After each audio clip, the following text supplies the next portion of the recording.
coffee refills and danger signals. Sarah knows both by heart. Each night at Ruby's truck stop, she serves the same regulars, including the quiet man in the corner booth, the one with calloused hands and vigilant eyes who only orders black coffee.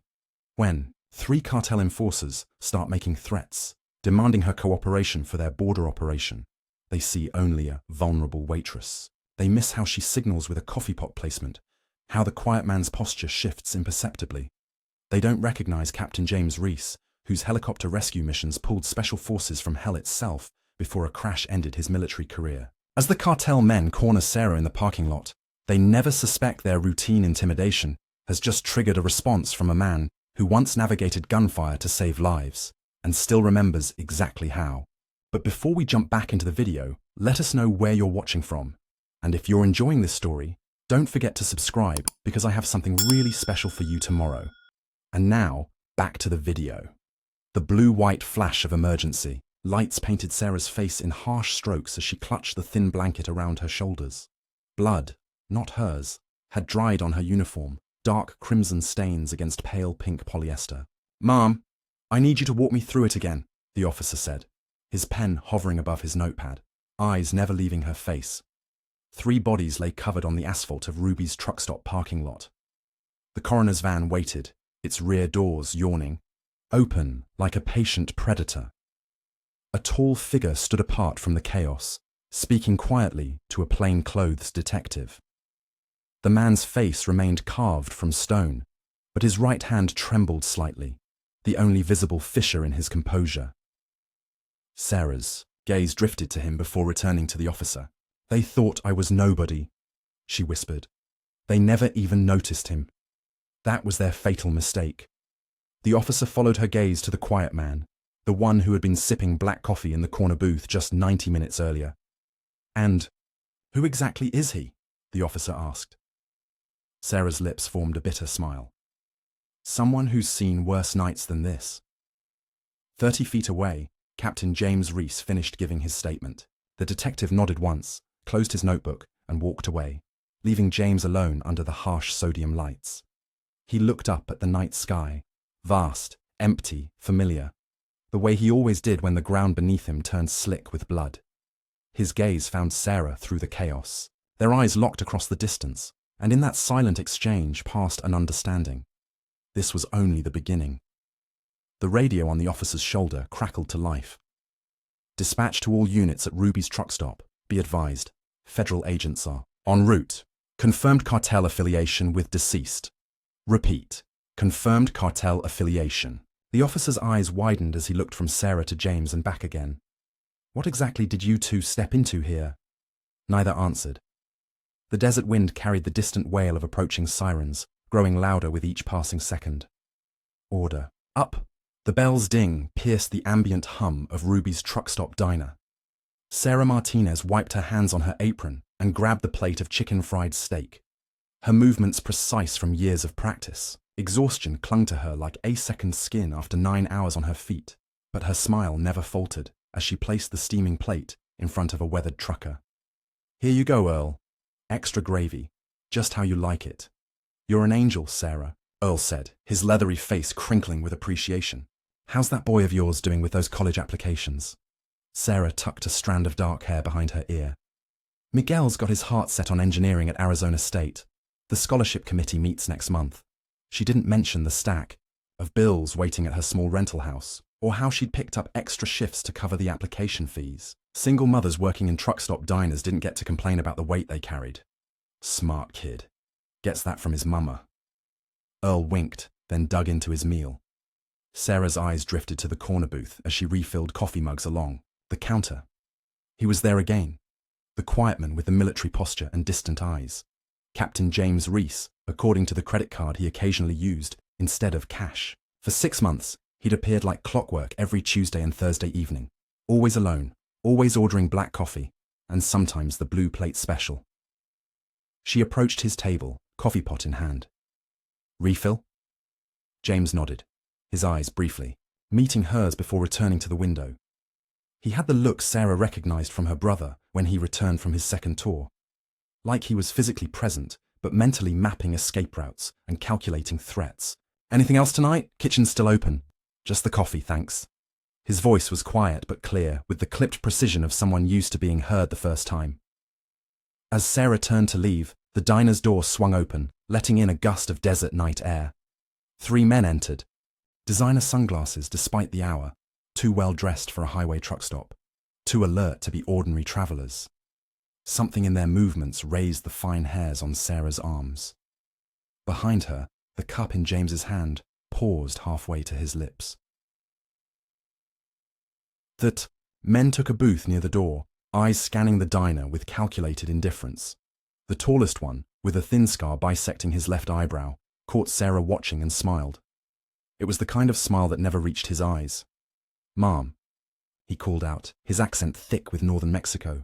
"Coffee for the table." Sarah moved toward them, coffee pot in hand. She didn't notice how James shifted in his seat, how his right hand slipped beneath his jacket, or how his gaze never left the 3 men. "Welcome to Ruby's," she said, pouring coffee into their mugs. "Just passing through?" "For now," the scarred man replied, studying her name tag. "Sarah, pretty name. We might be sticking around for a bit, looking for some local opportunities." His companions chuckled, sharing a private joke. "Menus on the table. I'll be back to take your order," she said, professional mask firmly in place. As she walked away, she felt their eyes on her back. In her peripheral vision, she noticed James had angled his body slightly, maintaining line of sight to the newcomers. Behind the counter, Hector, the short order cook, leaned close as she placed an order slip on the wheel. "Those guys trouble," he whispered in Spanish. Sarah shrugged, keeping her voice low. "Just some city types slumming it." "They look cartel to me," Hector muttered.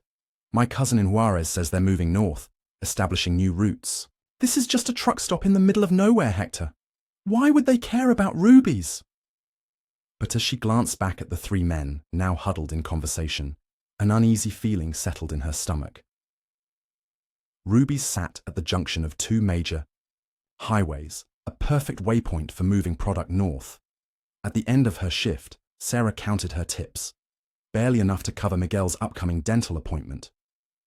As she tucked the money into her purse, Ruby herself emerged from the back office, cigarette dangling from her lips despite the no-smoking sign. "Sarah, you got a minute?" The 60-something owner beckoned her into the cramped office. "Everything okay, Ruby?" "Border Patrol came by this afternoon." Ruby exhaled a stream of smoke. "Said they're increasing patrols. Asked if we'd seen any unusual activity." She paused. "Those men who came in tonight, they've been around before, asking questions about our delivery schedules." Sarah frowned. "What kind of deliveries would interest them?" "Honey, this place has been here 30 years. I've seen every kind of smuggling operation use these highways." Ruby's weathered face creased with concern. "Just be careful, okay? Don't get involved if they start asking questions."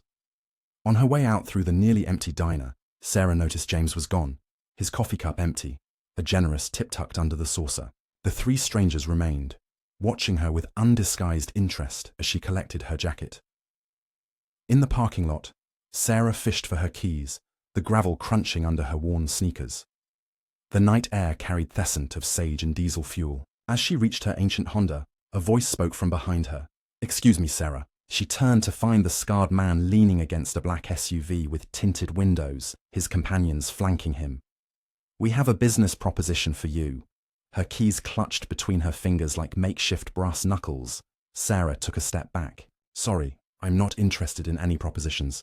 I just want to go home." The man smiled again, that same empty expression. "You haven't heard our offer yet. It's very simple. We need someone who works regular hours here, someone the police don't look at twice." He reached into his pocket and produced a thick envelope. "Just hold some packages for us. Maybe deliver a few messages. $5,000 a month." Sarah's heart hammered against her ribs. The amount was more than 3 months' salary. "I'm not interested," she said firmly. "Please, let me get to my car." The man's smile disappeared. "Perhaps you should consider your son's future. College is expensive, no? And your little house on Saguaro Street looks like it needs a new roof." Ice flooded Sarah's veins. They knew where she lived. They knew about Miguel. Before she could respond, the diner's back door opened, and James emerged, keys in hand. He paused, taking in the scene, then walked toward his truck as if nothing unusual was happening. The scarred man eyed James briefly, then turned back to Sarah. Think about it. We'll be in touch tomorrow. For your son's sake, make the smart choice. As they walked away, Sarah's hands trembled so badly she dropped her keys. As she bent to retrieve them, another hand reached them first. James handed the keys to her, his eyes scanning the parking lot where the men had disappeared into their SUV. Everything okay? He asked, his voice deliberately casual. Fine, Sarah managed, the lie transparent. James studied her for a moment. Those men? They looking for employment? Something like that. She tried to steady her breathing. He nodded once, decision made. My name's James. I usually sit in the corner booth. I know, Sarah said. Black coffee, occasional blue plate special. A ghost of a smile touched his lips. If those men come back, if you feel unsafe. He reached into his pocket and handed her a plain business card with only a phone number. Call this, day or night. Sarah stared at the card. Why would you help me? You don't even know me. James looked toward the horizon, where the black SUV's taillights were disappearing. Let's just say I recognize trouble when I see it. He turned back to her. And I've never been good at walking away from people who need help. As Sarah drove home, checking her rearview mirror every few seconds, the business card sat heavy in her pocket. She had thought of Miguel, sleeping peacefully at their neighbor Mrs. Guzman's house, unaware of the danger suddenly circling their lives. And she thought of James, a stranger with haunted eyes, who had just offered himself as a shield between her family and whatever storm was coming. The next morning, Sarah woke to the sound of Miguel's voice drifting from the kitchen. Sunlight slanted through the threadbare curtains as she checked her phone. 6:45 a.m. She'd barely slept 4 hours after her late shift. Mom! Miguel called out. There's a package on the porch. Sarah bolted upright, alarm coursing through her veins. She scrambled out of bed, nearly tripping over her uniforms he'd discarded on the floor last night. Don't touch it, Miguel! She rushed into the living room to find her 17-year-old son already holding a small brown package. Tall and lean like his absent father, Miguel had her dark eyes and stubborn chin. It's just some delivery, he said, confusion crossing his face at her panic. No postmark, though. Weird. Sarah snatched the package from his hands. It was lightweight, wrapped in plain brown paper with no labels. Miguel, listen to me carefully. She set the package on the coffee table. Did you see who left this? No. It was there when I went out for the newspaper. He studied her face. Mum, what's going on? You're scaring me. Sarah took a deep breath, forcing her features to relax. Nothing, just some men came to the diner last night. They were pushy. Pushy how? Miguel's voice hardened, suddenly sounding older than his years. It doesn't matter. I handled it. She managed a smile that felt brittle on her face. Don't you have that physics test today? You should get ready. Miguel hesitated, clearly wanting to press further, but Sarah's expression brooked no argument. When he disappeared into the bathroom, she cautiously opened the package. Inside was a burner phone, a simple flip model with a single number programmed into it. A note accompanied it. Be ready for instructions. Remember your son's future.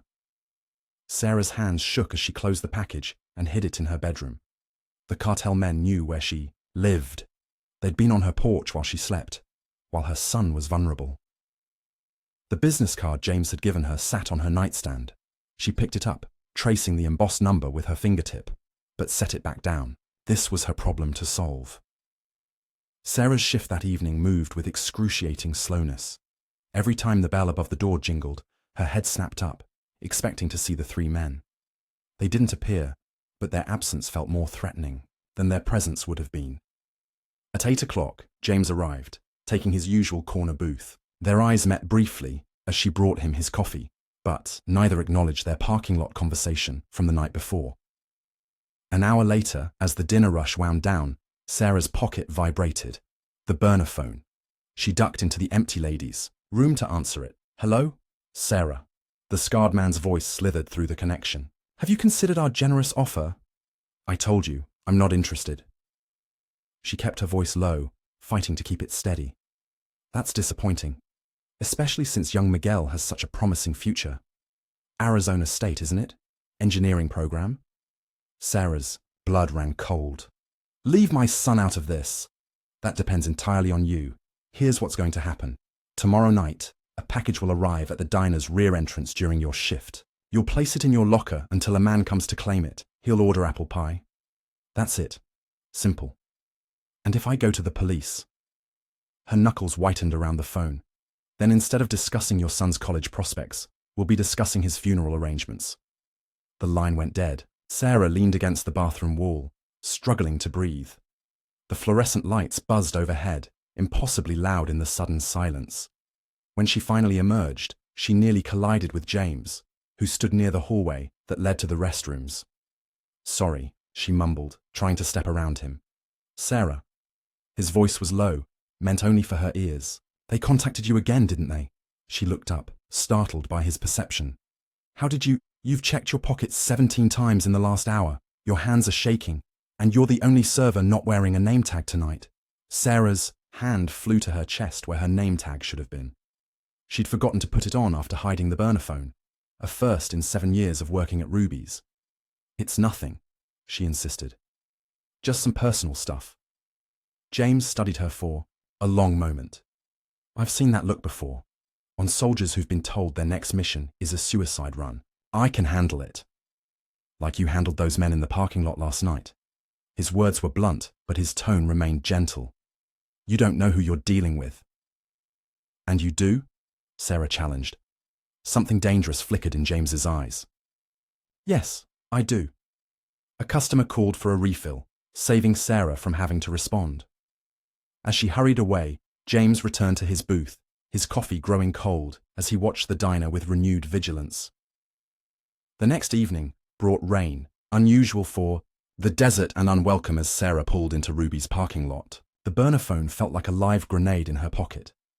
She'd spent the night researching the local cartel presence on her rancient laptop, discovering that the Sonora Nueva cartel had been aggressively expanding northward, establishing distribution networks along the interstate corridors. Ruby's truck stop, situated at the junction of 2 major highways, was an ideal transit point. As she entered through the employee entrance, Ruby herself intercepted her. Sarah, honey, I need to talk to you. The older woman pulled her into the office, closing the door. Border Patrol washer again this morning. They had pictures. She pushed a grainy photo across the desk. They were asking if I'd seen these men. Sarah's stomach dropped. The image showed the 3 men from the diner standing next to their black SUV. They said these guys are Sonora Nueva lieutenants, heavy hitters, not just street-level dealers. Ruby searched Sarah's face. They asked specifically if any of my staff had been approached. Something you want to tell me, honey? Sarah opened her mouth to confess everything, but the image of Miguel flashed in her mind. Her son, who stayed up late studying, who fixed their temperamental water heater, who still believed his hard work would secure him a better future. No, she lied. I haven't seen them since that night in the diner. Ruby didn't look convinced. Sarah, if you're in trouble, I'm fine, really. Sarah forced a smile. I should get to work. My tables will be wondering where I am. The dinner rush proved unusually busy, a blessing that kept Sarah too occupied to dwell on what awaited her. At precisely 9:17 p.m., her phone vibrated with a text. Back door, now. Sarah glanced around the diner. No sign of James tonight. Hector was busy in the kitchen. No one noticed as she slipped out the rear service entrance into the rain-slicked alley. Man she hadn't seen before stood there, holding a waterproof duffel bag. Unlike the well-dressed men from before, this one had the hard, hollow look of a long-time user. Take it, he said, thrusting the bag at her. Someone will come for it in an hour. Apple pie, remember? The bag was heavier than she expected. Sarah didn't need to open it to guess what it contained. What if I say no? The words escaped before she could stop them. The man's expression darkened. Then I make a call, and the guys watching your house right now go inside instead of just sitting in their car. He tilted his head. Your kid's alone, right? Studying for that calculus test tomorrow. Rage and terror battled within Sarah as she accepted the bag with trembling hands. The man melted back into the shadows without another word. Inside the employee locker room, Sarah stared at the duffel. She couldn't do this. She couldn't become a drug mule, risking prison, risking everything she'd worked for. But she couldn't risk Miguel either. The sound of the door opening sent her scrambling to hide the bag in her locker. She turned to find James standing in the doorway, rain dampening his shoulders and hair. "What are you doing in here?" she demanded. "This is employees only." James's eyes moved from her face to the locker where the corner of the black duffel remained visible. "They've escalated," he stated, not a question. Sarah's composure cracked. "They know where I live. They're watching. My son right now. I don't have a choice." "There's always a choice." James stepped closer. "But sometimes we need help making it." "Why do you care?" Sarah asked, desperation making her voice sharp. "What's some waitress to you?" James was quiet for a moment. 8 years ago, I was flying a Black Hawk over Kandahar province. Engine failure during an extraction mission. 4 wounded Rangers on board. Taliban closing in. His eyes grew distant. "We crashed hard. I pulled everyone out before the fuel tank ignited. Broke my back in 3 places doing it." He flexed his right hand, which Sarah noticed always trembled slightly. "Medical discharge. Nerve damage. I couldn't fly anymore." His focus returned to her. "But I'm still the same man who wouldn't leave those soldiers behind. I still know how to get people out of impossible situations." Sarah shook her head. "This isn't a war zone, isn't it?" James challenged softly. "The Sonora Nueva cartel beheaded a family of 5 last year for refusing to let them use their farm as a staging area. They don't make empty threats." Ice slid down Sarah's spine. "How do you know who they are?" "Because I've been tracking them for 16 months. James reached for his wallet and flipped it open to reveal a badge. "James Reese, DEA. Deep cover. Operation." Sarah staggered back against the lockers. "You're a federal agent? All this time?" "Yes. And you've just been pulled into the middle of my investigation." He nodded toward the duffel. "What's in the bag?" "I don't know. I didn't look." "How long until the pickup?" "Less than an hour. Someone will order apple pie." Sarah's mind raced. "If they're watching my house—" "I have people checking on your son now," James assured her, pulling out his phone and typing rapidly. "But we need to move fast. Do you trust me, Sarah?" The question hung between them. This man, who she knew only as a quiet regular, was suddenly her only lifeline. A federal agent who had been lying by omission for months. But as she looked into his eyes, she saw the same steady presence that had offered her his card in the dark parking lot. The same man who had broken his body, pulling wounded soldiers from a burning helicopter. "Yes," she finally said. "What do we do?" James's phone buzzed. He checked it, his expression grim. "Change of plans. Your son isn't at your house." Sarah's world tilted. "What? He has to be. He never goes out on school nights." "My team says the house is empty, but there are signs someone left in a hurry. Backpack gone. Front door unlocked." The floor seemed to drop from beneath Sarah's feet. "They took him. Oh God, they took Miguel." "We don't know that," James said, but his tone lacked conviction. "When did you last hear from him?" Sarah fumbled for her personal phone with numb fingers. "He texted me around 7, said he was studying." She showed James the message. James examined it. "This doesn't look like normal texting. Too formal, no abbreviations. Does he usually text like this?" "No," Sarah whispered. "No, he uses all those shortcuts I can barely understand." James's face hardened. "They have him. They're using him to ensure your cooperation." He glanced at his watch. "I need to call this in, get a full tactical team, but that will take time. Time your son doesn't have." "What do we do?" Sarah repeated, her voice breaking. James considered the duffel bag. "We play along for now. Make the delivery, follow whoever picks it up. These cartel soldiers are just the muscle. They'll lead us to whoever's running the local operation. And Miguel? If I'm right, they'll keep him close to their base of operations. These guys aren't sophisticated kidnappers. They're drug runners playing enforcer." Sarah grasped James's arm. "If anything happens to him, it won't," James promised, his eyes locked on hers. "I've never left anyone behind. Not in Afghanistan. Not here." As they stood in the cramped locker room, the weight of the duffel bag seemed to grow between them, along with unspoken understanding that whatever happened next would change both their lives forever. James checked his sidearm, concealed, beneath his jacket. "When the pickup comes, act normal. We'll follow them together." "I can't just leave my shift. Your son's life is at stake. Trust me, Ruby will understand. Sarah nodded, drawing a deep breath. I should get back before they get suspicious. As she turned to leave, James caught her wrist. Sarah, when this is over, the cartel will know you helped federal agents. You understand what that means? The implication hung heavy in the air between them.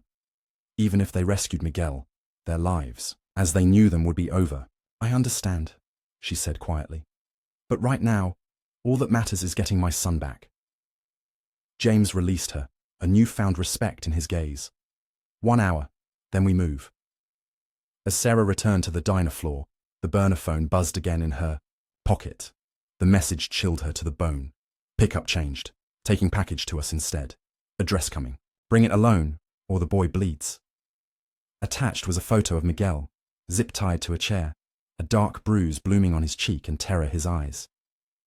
The drive to the abandoned gas station stretched Sarah's nerves to breaking point. The duffel bag sat, in the passenger seat of her Honda, its presence malevolent in the darkness. Rain hammered against the windshield, turning the desert highway into a treacherous black mirror. In her ear, the small communications device James had given her crackled to life. I'm 2 minutes behind you, his voice came through clearly. Agent Diaz is setting up on the ridge to the east. Martinez is coming in from the south. Remember, when you go in, keep them talking. We need to confirm Miguel's location before we move. What if they've already hurt him? Sarah's question hung heavy in the static-filled silence. They need him alive as leverage, James replied after a moment. That's our advantage. The abandoned gas station materialized in her headlights, a skeletal structure silhouetted against the stormy sky. 2 vehicles were already parked beside the crumbling building, the familiar black SUV and a mud-spattered pickup truck. Sarah pulled in and killed the engine, her heartbeat thundering in her ears. The weight of the small backup gun James had given, her pressed against her ankle, hidden beneath her jeans. She'd never fired a weapon in her life and prayed she wouldn't have to tonight. I'm here, she whispered. I see you, James confirmed. 3 heat signatures inside the building. Remember, stall as long as possible. Get confirmation Miguel is there. Sarah grabbed the duffel bag and stepped out into the rain. Each step toward the dark building felt like walking to her own execution. The rusted door creaked as she pushed it open. Inside, battery-powered lanterns cast grotesque shadows across the gutted interior. The scarred man stood in the center of the space, flanked by his 2 companions from the diner. No sign of Miguel. Where's my son? Sarah demanded, surprised by the steadiness in her voice. The scarred man smiled. The package first. No, my son. Then the package. The man's smile tightened. You're not in a position to negotiate, Sarah. Neither are you if you want what's in this bag. She clutched the duffel closer. Show me Miguel is safe. After a tense moment, the scarred man nodded to one of his companions, who disappeared through a door behind the former checkout counter. Seconds later, he returned, shoving Miguel ahead of him. Sarah's heart stopped. Her son's face was bruised, his lips split and bleeding. His hands were bound in front of him, but he stood tall, defiance blazing through his fear. Mom, his voice cracked. I told them not to call you. I told them. It's okay, baby, Sarah soothed, fighting to keep her composure. Everything's going to be okay. The package, the scarred man prompted, extending his hand. Let him go first, Sarah insisted. That's not how this works. The man pulled a gun from his waistband, pointing it casually at Miguel's head. The bag, now. Through her earpiece, Sarah heard James's voice. We have visual confirmation. Miguel is alive. 3 minutes until we're in position. Sarah needed to buy time. She slowly lowered the bag to the ground. What do you people want from me? I'm just a waitress. You're convenient, the scarred man said. Your truck stop sits at the junction of our 2 main distribution routes. We needed someone inside who could receive and hold packages without raising suspicion. And you thought threatening my son was the way to ensure my cooperation? Sarah's genuine anger gave power to her words. You could have offered money without the threats. The man laughed. Where's the guarantee in that? Fear is much more reliable than greed. He gestured impatiently. Push the bag over. 2 minutes, James whispered in her ear. Keep them talking. Sarah nudged the bag forward with her foot, but not all the way. How do I know you'll let us go? How do I know you won't just kill us both? You don't, the man said coldly. But if it helps, we had no intention of killing either of you. You're more valuable, Aliv, as long as you cooperate. As he spoke, Sarah noticed Miguel's eyes darting toward the back of the building. Following his gaze, she glimpsed movement through the grimy windows, a shadow passing quickly. 1 minute, James whispered in her ear. Get down when you hear the signal. I've done what you asked, Sarah said, pushing the bag the rest of the way. I've delivered your drugs. Let my son go. The scarred man reached for the bag, unzipping it to check the contents. His expression darkened immediately. What is this? He snarled, upending the bag. Phone books, cut to size and weight to mimic drug packages. The DEA's idea. The man raised his gun toward Sarah. You stupid bit!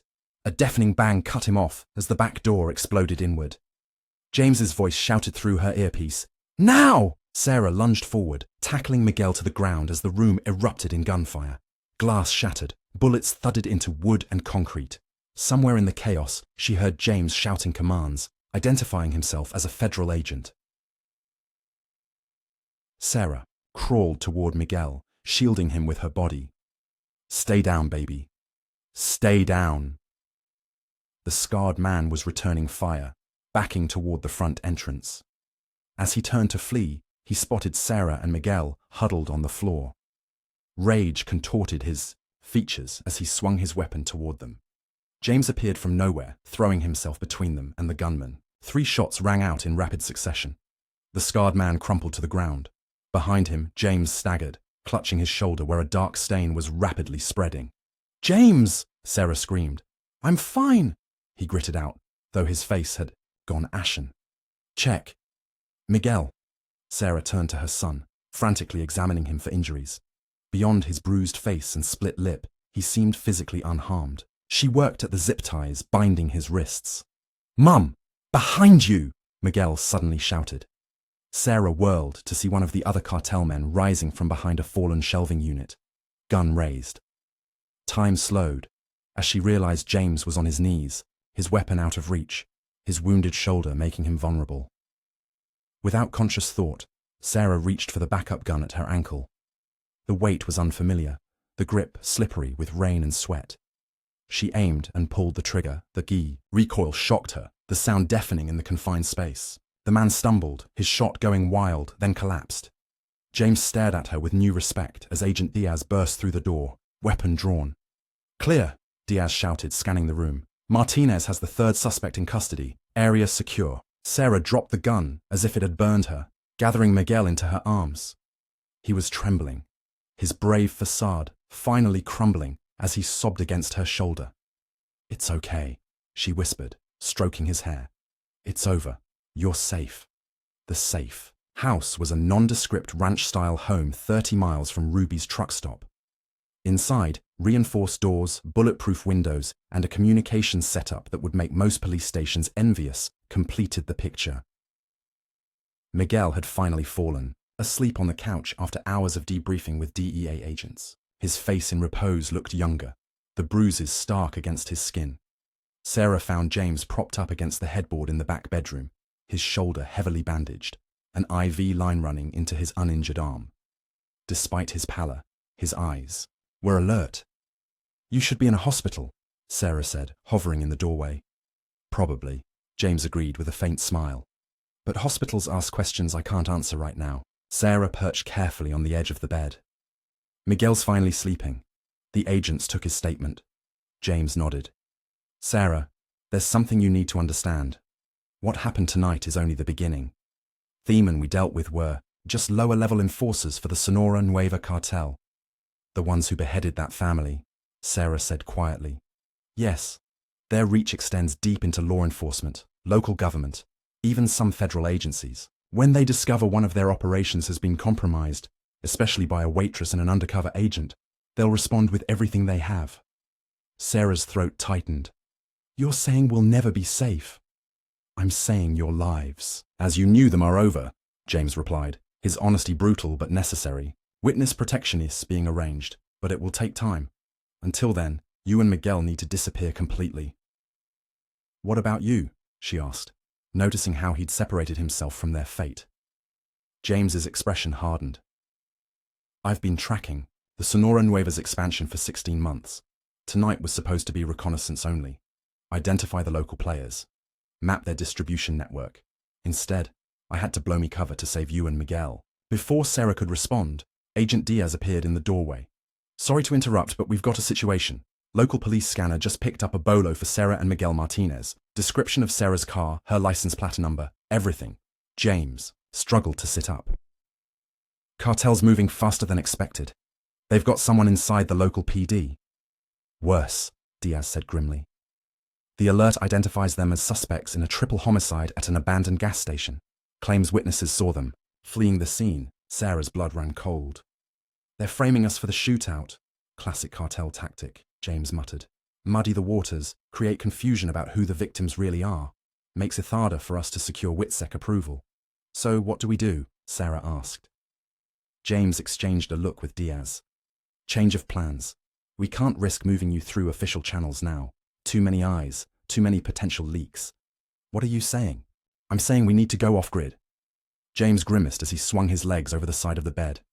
Diaz, I need a secure phone, untraceable vehicle, and access to the emergency fund. James, you can't be serious. Diaz lowered her voice.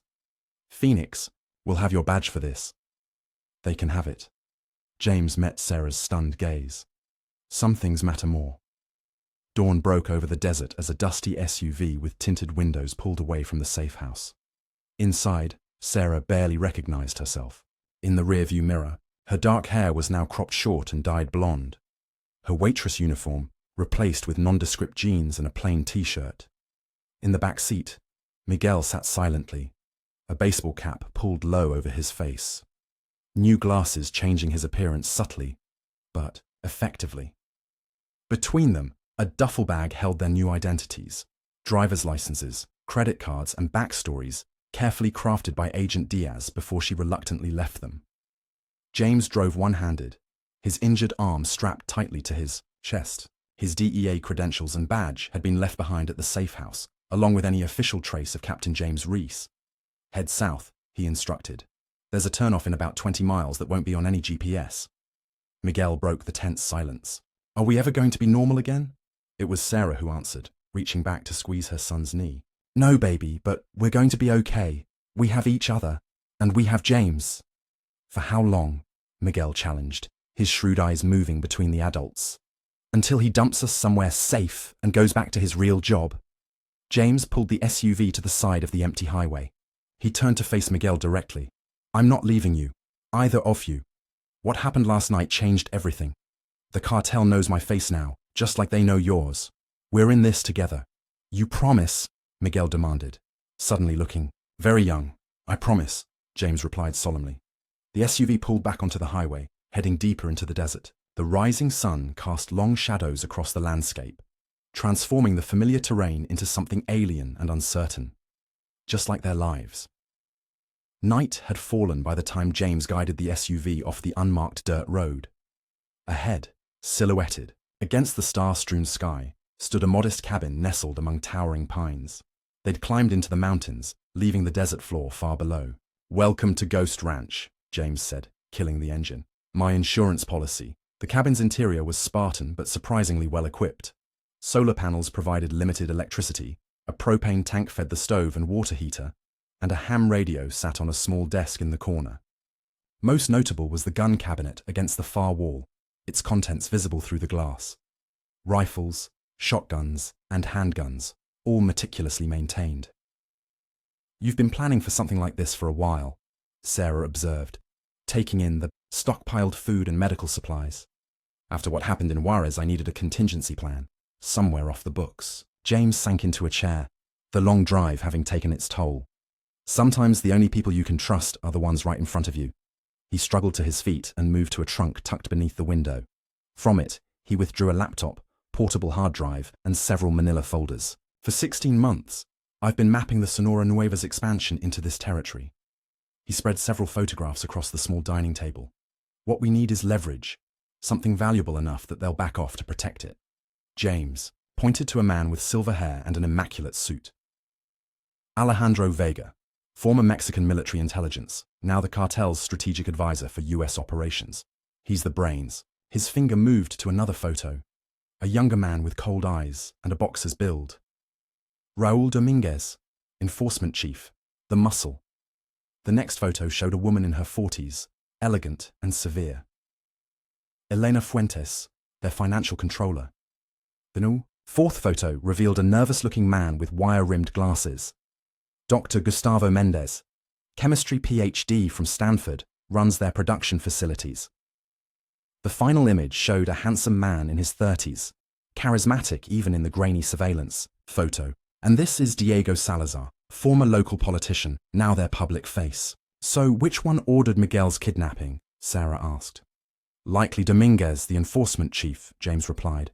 But he wouldn't act without Vega's approval. They're the immediate threats. Miguel leaned over the table, absorbing the information, with remarkable composure. So how do we hurt them? The cartel's strength is also its weakness, James explained. Each of these 5 specialists is essential to their operation. Remove even one, and the entire local cell becomes vulnerable. He pulled out a map of the region, marking several locations. If we could secure just one of them, with proof of their operations, it would create a domino effect. And how exactly do we secure a high-ranking cartel member? Sarah asked skeptically. James's expression was unreadable. We use what they don't expect. You. Me? The cartel believes you're a random waitress who got in their way. They have no idea you're connected to a federal investigation. That makes you invisible in ways I'm not. I don't understand. The cartel knows my face now. They'll be looking for me, but you? They're looking for a dark-haired waitress with a teenage son, not a blonde woman traveling alone. The implications dawned on Sarah. You want me to be your eyes and ears. More than that. I need you to help me identify their vulnerabilities, their patterns. James's gaze was steady. I've seen how observant you are, how quickly you adapted. During Miguel's rescue, those skills are valuable. I'm a waitress, not a spy, Sarah protested. You're a survivor, James countered. And right now, that's exactly what we need. What about me? Miguel asked. What's my role in all this? James turned to him with surprising seriousness. You're our technical support. I've seen the coding. Awards in your room. We need someone who can help monitor communications, perhaps access systems we can't reach directly. As James stepped outside to make a call on the satellite phone, Sarah sank onto the couch, the weight of their situation settling over her. Miguel sat beside her, his young face solemn in the cabin's dim light. We're not going back to our old lives, are we? Sarah put her arm around his shoulders, struck by how adult he suddenly seemed. No, honey, that life is gone. Strangely, I'm not as scared as I should be, Miguel admitted. It's like everything before was just going through motions. For the first time, I feel like what I do actually matters. James returned, his expression grim. My contact confirms the cartel has indeed put bounties on all 3 of us. They're also pressuring the DEA to classify me as a rogue agent who murdered 3 men and kidnapped witnesses. That's insane, Sarah protested. But there's a silver lining. The cartel's aggressive response has drawn attention from higher up. The FBI's Organized Crime Division is now involved. James spread a new set of documents on the table. Blueprints, schedules, security protocols, intelligence on a shipment coming in 3 days. Significant enough that all 5 leadership figures will be present to oversee it personally. Sarah studied the information. You want to hit them during the shipment. It's our best opportunity. They'll be exposed all in one location. And then what? We can't arrest them ourselves. James's expression was determined. No, but we can gather enough evidence to force federal action, even if they have people on the inside.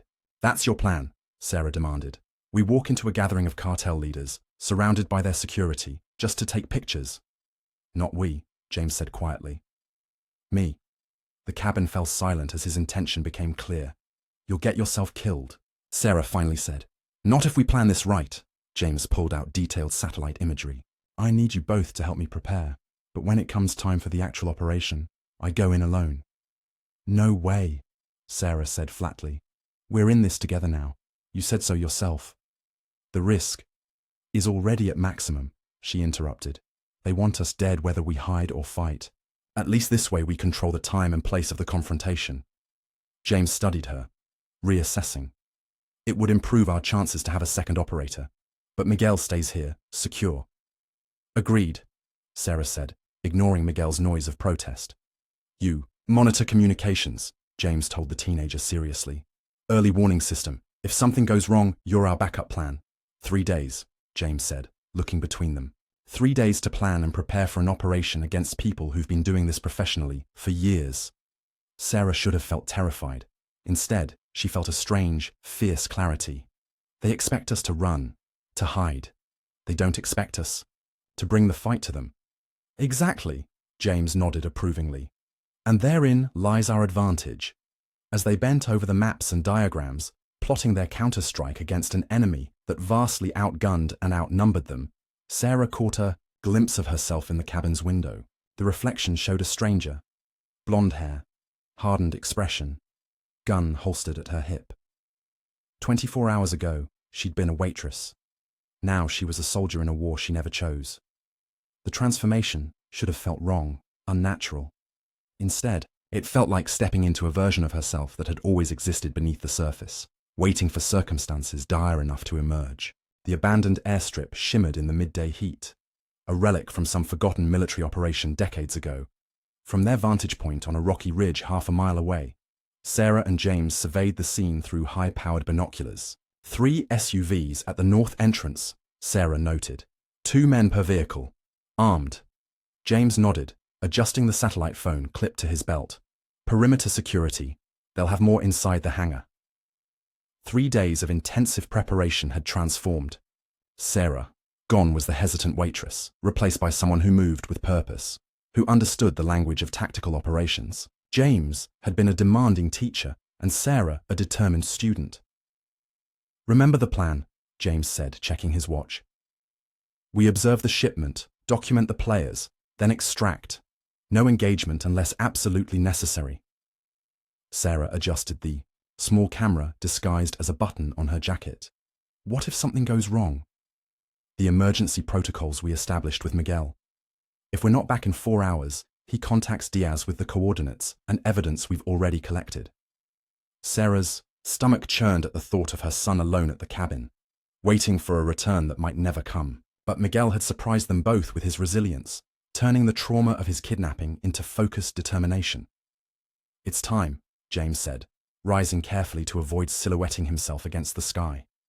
His wounded shoulder had improved, but still limited his mobility. Stay close. Move only when I signal. They descended the ridge through a narrow ravine, using the terrain for cover. When they reached the flatter ground, James led them through a drainage culvert that ran beneath the airstrip's perimeter fence, a weakness he'd identified from old blueprints. The main hangar loomed ahead, its massive doors partially open. 2 guards stood smoking outside, AK-47s slung casually over their shoulders. We need a closer look, James whispered, pointing to an outbuilding 30 yards from their position. That maintenance shed should provide cover and a view inside the hangar. Using the guards' distracted conversation as cover, they darted to the shed, James grimacing as the movement jarred his injured shoulder. Inside, the small structure was filled with rusted equipment and the musty scent of long abandonment. There, Sarah pointed to a dirt-streaked window facing the hangar. Perfect sightline. Through the grimy glass, they could see activity inside the cavernous space. Men arranged stacks of crates near a cleared area where a helicopter pad had been. Marked out with portable lights. Aerial delivery, James murmured. Bold. They usually stick to ground transport for domestic distribution. Sarah focused her camera on the scene, capturing images of the operation. Estimated time of arrival? James checked his watch. 20 minutes, if they're on schedule. Movement at the hangar entrance caught their attention. A convoy of black sedans pulled up, and security personnel rushed to form a protective corridor. The leadership cell, James tensed. Right on cue, from the lead car emerged Alejandro Vega, the silver-haired strategist, followed by Raul Dominguez, the enforcement chief. The woman, Elena Fuentes, exited the second vehicle, along with the nervous Dr. Mendez. The final sedan delivered Diego Salazar, the charismatic public face, who immediately began directing the operation with expansive gestures. All 5, Sarah whispered, her camera silently documenting each player. Just like you predicted. They wouldn't all be here unless this shipment was critical, James replied. Something's different about this operation. They watched as the cartel leadership inspected the preparations, Vega consulting a tablet while Dominguez checked with security teams. Dr. Mendez hovered near the stacked crates, clearly anxious. The distinctive thrum of an approaching helicopter broke the desert silence. Showtime, James murmured. The aircraft appeared on the horizon, a sleek black shape against the blue sky. It circled once before descending toward the improvised landing pad inside the hangar.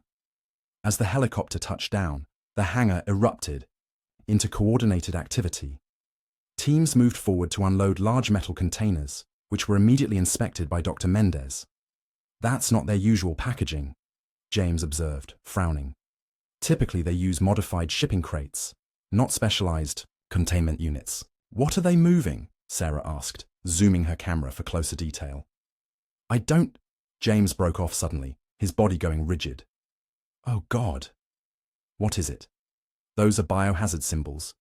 James's voice had acquired an edge Sarah hadn't heard before, something close to fear. And those containers are medical refrigeration units. This isn't drugs. Sarah felt cold dread settle in her stomach. Then what? I don't know yet, but whatever it is, it's a game changer. James adjusted his position for a better view. Keep documenting everything. This just became much more important than we realized. Inside the hangar, Dr. Mendez had donned protective gloves and was carefully extracting a rack of vials from one of the containers. He held one up to the light, nodding with apparent satisfaction, before returning it to the specialized case. They're expanding beyond narcotics, James muttered. Pharmaceuticals, biological agents, something that requires temperature control and containment protocols. Why would a drug cartel move into... Sarah's question died as shouts erupted from the hangar entrance. One of the perimeter guards was gesturing wildly toward the drainage culvert they had used to access the airstrip. He held up what appeared to be a scrap of fabric, a piece of Sarah's jacket that must have torn during their entrance. Dominguez immediately mobilized a security team, dispatching them toward the perimeter with urgent commands. They know someone's here, James said tersely. We need to move, now. They retreated from the window as raised voices and the sound of running feet approached the maintenance shed. James drew his weapon, motioning Sarah toward the rear exit. When we get outside, stay low and head for that equipment pile at 3 o'clock, he instructed. I'll be right behind you. Sarah nodded, heart pounding as she cracked open the rear door. The coast seemed clear. She slipped out, crouching as she moved toward the rusted machinery James had indicated. Halfway there, shouts erupted behind her. Sarah didn't look back, breaking into a sprint as bullets kicked up dust around her feet. She dove behind the equipment pile, drawing her own weapon as she turned to cover James's retreat. He was 30 feet away, returning fire as he backed toward her position. A bullet struck the ground near his feet, sending up a spray of gravel that momentarily blinded him. In that instant, 2 cartel gunmen flanked him from the left. James, you're 9 o'clock, Sarah shouted, firing to force the men into cover. James dodged right, narrowly avoiding their shots, but the movement sent him directly into the path of another security team, emerging from behind a fuel tank. Before he could react, the butt of a rifle struck his temple, sending him crashing to the ground. No! Sarah's scream caught in her throat as she watched James's body go limp. The cartel men surrounded him, weapons trained on his unconscious form. Her instinct was to rush forward, guns blazing, but James's training held her in place. 1 hostage was better than 2. She had the evidence. She needed to escape and get help. With agonizing restraint, Sarah retreated, using the chaos of the moment to slip away toward the drainage culvert. Gunfire followed her, but the shooters were too far away for accuracy. She reached the culvert and squeezed through, tearing her jacket further, but emerging on the other side of the perimeter fence. She didn't stop running until she reached the ravine that led back to their hidden vehicle. Only then did she pause, gasping for breath, the reality of what had just occurred crashing down on her. James was captured, and whatever the cartel was transporting, it wasn't drugs. Everything had changed. Miguel paced the cabin's small living room, checking his watch for the 5th time in as many minutes. They should have been back by now. Sarah sat at the dining table, sipping from a mug of lukewarm coffee, her eyes fixed on the satellite phone. After her escape from the airstrip, she'd made the torturous journey back to Ghost Ranch alone, her mind racing with possible rescue scenarios, each more desperate than the last. "It's been 6 hours," Miguel continued. "The emergency protocol says—" "I know what it says," Sarah interrupted. "But calling Diaz means officially acknowledging James has gone rogue. They'll burn him, Miguel. Disavow everything. So what? We just let the cartel have him. You saw what they did to me, and I was just leverage. James is a federal agent who infiltrated their operation." Sarah closed her eyes, the images of what the cartel might be doing to James threatening to overwhelm her. "We need more information before we move. Going in blind got James captured. I won't make the same mistake." She turned to the laptop where she'd uploaded the photos and video from her camera. The images showed clear evidence of the cartel leadership, overseeing whatever mysterious shipment had arrived, but nothing definitive about its contents. "What do you think they're transporting?" Miguel asked, looking over her shoulder. James said the containers had biohazard symbols, medical refrigeration units. Miguel frowned, thinking. Could be black market vaccines, counterfeit pharmaceuticals, biological research materials. His eyes widened suddenly. Or weapons. Sarah's head snapped up. Weapons? Biological weapons, chemical agents, things that would need specialized containment. Miguel's voice had taken on the precise quality of someone connecting pieces of a complex puzzle. The cartels have military connections, access to corrupt officials. What if they're diversifying beyond drugs? Sarah remembered James's reaction when he'd recognized the containers, the edge of fear in his voice. If you're right, this goes far beyond a regional drug operation. It would be national security level, which means James would be even more valuable to them for interrogation, Miguel said quietly. They'll want to know how much the DEA knows about their new enterprise. The satellite phone on the table suddenly vibrated, making them both jump. Sarah stared at it, momentarily paralyzed. Only 3 people had this number: James, Agent Diaz, and Miguel. With trembling fingers, she answered. "Hello?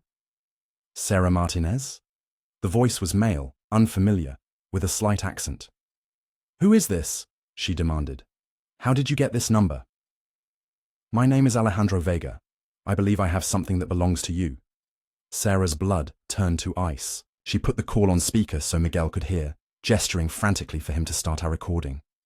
"I don't know what you're talking about," she said, fighting to keep her voice steady. "Don't insult my intelligence, Ms. Martinez. Or should I call you Sarah Evans now? That is the name on your new driver's license, is it not?" Vega knew about her new identity. The implications were staggering. "What do you want?" she asked, abandoning the pretense. "A simple exchange. Agent Reese for the evidence you collected today. The photographs, video, everything. You have 1 hour to decide before we begin encouraging Agent Reese to be more forthcoming about his operation and his accomplices." The threat was clear. They would torture James for information about Sarah and Miguel. "I need proof he's alive," Sarah insisted. There was a pause, then the sound of movement. "Sarah?" James's voice was weak but clear. "Don't do it. The shipment, it's not what we thought. They're moving." A dull thud and a grunt of pain cut off his words. 1 hour, Vega's voice returned. "I'll text instructions for the exchange. Come alone, or Agent Reese dies screaming." The line went dead. Sarah stared at the phone, a storm of emotions threatening to overwhelm her. Relief that James was alive, warred with terror at what awaited him and them. "Mom," Miguel's voice was surprisingly calm. "This is a trap. You know that, right?" "Of course it's a trap," she replied. "But what choice do we have? We can't just abandon him." "No, but we can be smarter than they expect." Miguel moved to James's laptop. "They don't know we have access to all of James's intelligence. They think we're just a waitress and a kid in over our heads." Sarah watched as her son's fingers flew over the keyboard, accessing the encrypted files James had shown them during their preparation. "Here," Miguel pointed to a satellite map. "Based on the transmission location of that call, they're holding James at one of their known properties, this abandoned mining office 10 miles from the airstrip." "How can you be sure?" "The signal bounced off a specific cell tower that only covers this area." Miguel zoomed in on the map. "And according to James's notes, this facility has been used for interrogation and temporary holding before." Sarah's mind raced. Even if you're right, we'd never get in there. The security would be overwhelming. We don't have to get in, Miguel replied, a plan clearly forming in his mind. We just have to make them bring James out. He tapped the screen. For the exchange. Which is still a trap, Sarah pointed out. Yes, but one where we choose the time and place. Miguel pulled up another file. What if we counter-offer, insist the exchange happens somewhere we can control? Sarah stared at her son, a mixture of pride and alarm coursing through her.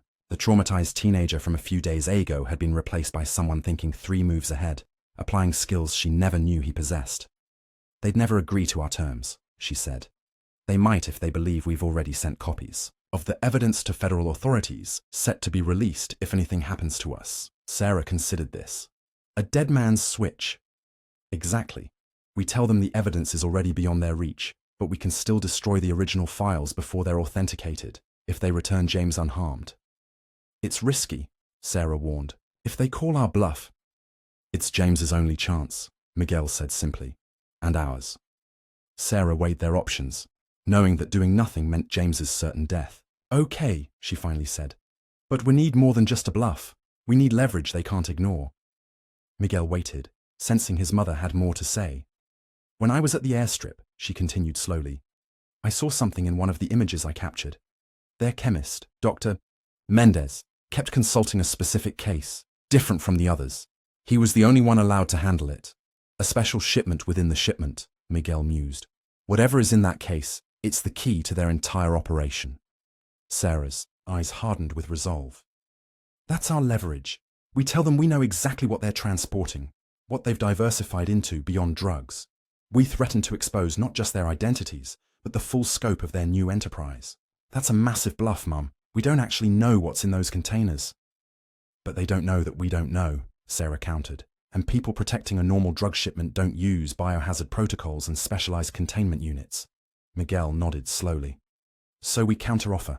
We dictate the exchange location, threaten to expose their new operation, and claim we've already secured the evidence elsewhere. We force them to negotiate from what they think is our position of strength, Sarah confirmed. And while they're focused on the exchange, Miguel continued, the plan taking shape between them. We create a diversion that gives us a chance to get James out alive. Sarah reached for the satellite phone. I'll make the call. You start gathering what we need from James's supplies. As Miguel hurried to the storage area, Sarah found herself staring at her reflection in the cabin window once more. The woman, looking back at her, now bore little resemblance to the waitress who had once worried about tips and college application fees. This woman had killed to protect her son, had infiltrated a cartel operation, and was now preparing to outmaneuver some of the most dangerous criminals in the Southwest. The most terrifying realization wasn't how much she had changed, it was how natural this new self felt, as though the waitress had merely been a costume she'd worn while waiting for her true identity to emerge. When the satellite phone vibrated with an incoming text, coordinates for the cartel's proposed exchange, Sarah was ready. She typed her counteroffer with steady hands, setting into motion a plan that would either save James or doom them all. Either way, after tonight, nothing would ever be the same. The abandoned quarry lay silent under the desert moon, its steep walls casting long shadows across the dusty ground. Sarah crouched behind a boulder at the rim, scanning the area through night vision binoculars. The location had been her counter-offer for the exchange, remote, but with multiple access points and high ground that gave them a fighting chance. Perimeter is clear, she whispered into her comm unit. No sign of advance teams. Roger that, Miguel replied from his position half a mile away. The teenager had insisted on being part of the operation, and Sarah had reluctantly agreed, stationing him at a safe distance with communications equipment and emergency protocols. They'd spent the last 4 hours preparing, using James's extensive cache of tactical gear. Sarah now wore a lightweight Kevlar vest beneath her jacket, a pistol holstered at her hip, and a backup at her ankle. The flash drive containing all their evidence was secured in an inner pocket. The original files already backed up to an encrypted cloud server Miguel had established. The satellite phone vibrated in her pocket. A text message from Vega. Approaching from south entrance. 5 minutes. They're coming, Sarah informed Miguel. Stay alert, but maintain radio silence until my signal. Be careful, Mom. Miguel's voice held the strain of someone far older than his 17 years. Always. Sarah checked her position one last time, ensuring she had both cover and a clear view of the quarry floor. Everything hinged on making the cartel believe she held the upper hand, that she knew exactly what they were transporting and had already secured the evidence with trusted authorities. Headlights appeared at the southern entrance, cutting through the darkness. 2 black SUVs entered the quarry, stopping in the central clearing. Sarah counted 6 men emerging from the vehicles, weapons clearly visible. From the second SUV, 2 guards hauled out James. Even from a distance, Sarah could see he had been beaten severely. His face was swollen, one eye completely closed, and he moved with the stiff gait of someone with injured ribs. Yet, he was alive and conscious, the bare minimum she had demanded for negotiations to proceed. Last to exit was Alejandro Vega himself, elegant in a tailored suit despite the rugged surroundings. He scanned the quarry walls, clearly suspicious of the location choice. Sarah activated her comm. They've arrived. James is alive but injured. Vega is present, along with 6 armed guards. Satellite thermal imaging shows no one else within a 2-mile radius, Miguel confirmed. If they have backup, they're keeping their distance. Taking a deep breath, Sarah initiated the next phase. She dialed Vega's number from the satellite phone. Ms. Martinez, Vega answered immediately. Or is it Evans now? I see you've chosen quite the dramatic setting for our exchange. I want to speak to James first, Sarah demanded, watching through her binoculars as Vega gestured to his men. They pushed James forward, holding the phone to his ear. Sarah, don't do this. James's voice was hoarse but determined. Whatever they're moving, it's worth more than my life. It's biological. One of the guards yanked the phone away, striking James across the face. As you can hear, Agent Reese is alive, Vega's voice returned. For now. Where are you, Ms. Evans? And where is our property? First, let's establish something, Sarah replied, her voice steady despite the rage boiling inside at seeing James being struck. I know exactly what was in those containers. Not drugs. Something far more valuable and far more dangerous. Something that would interest not just the DEA, but Homeland Security, the CDC, and probably the Pentagon. A tense silence followed her bluff. You're making very dangerous assumptions, Vega finally said, his composure slightly cracked. No assumptions. I have the photos, the video, Dr. Mendez's handling protocols for the specialized containment units, and, most importantly, I have images of the vials themselves. This last part was stretching the truth. Her photos had captured the cases, but not their contents clearly. Still, the slight stiffening of Vega's posture told her the shot had landed. If you know so much, Vega challenged, then you understand the foolishness of your position. This is not a game for amateurs. I'm no amateur, Sarah countered. I've already secured the evidence with people who will release it if anything happens to me or my son, or to James. Then why negotiate at all? Why not simply turn everything over to the authorities? Because I want my life back, Sarah injected, genuine emotion into her voice. I want protection and immunity.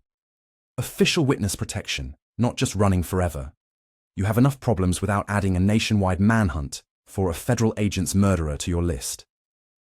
Vega paced beside the SUV, considering. And if we release Agent Reese, you get the original evidence, all copies in my possession. My backers will hold their copies in reserve, insurance, against any future retaliation. Show yourself, Vega demanded. No more negotiating from the shadows.